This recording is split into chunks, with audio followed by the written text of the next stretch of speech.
One of the comments that I've repeatedly heard from fraudsters is that they don't perceive there to be much risk in doing card fraud.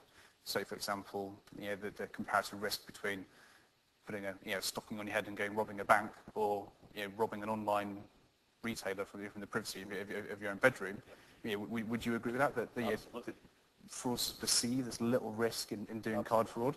I mean, it's common sense, really. If you go out and rob a bank and steal £10,000 with a gun, then, if you get caught, then you're facing life imprisonment.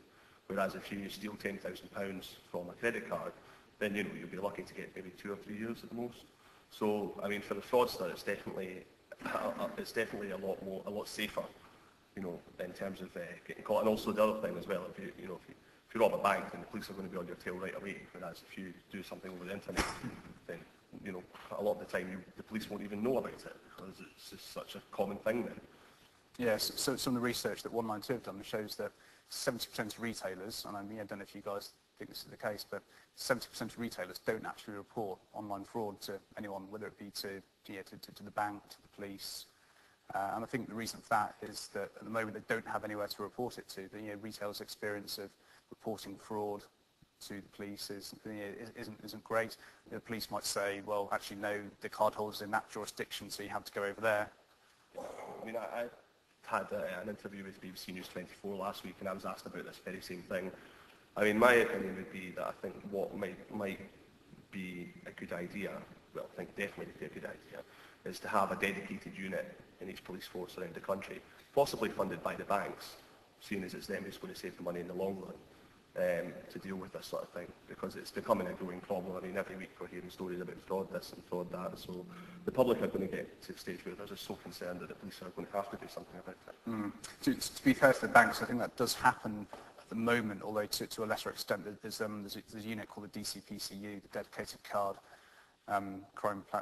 DCPC, Dedicated Card Plastic Crime Units, and that is in turn, that's funded by APACs, who are in turn funded by the banks. But I agree. I think that until each police force around the country has targets to prosecute, arrest, and convict card fraudsters, I think the card fraud stats will keep going right up, and as a result, retailers will keep having to invest in more technologies and more man hours and more process to beat card fraud. But we've also got the problem where the banks don't really want to admit that there is a problem.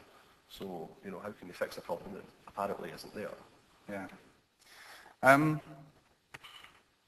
Whilst we're on the subject of the banks, chip and pin, the Newsnight programme that was on a few months ago, where Sandra Quinn from APAC's got savaged by Paxman when he was complaining about chip and pin.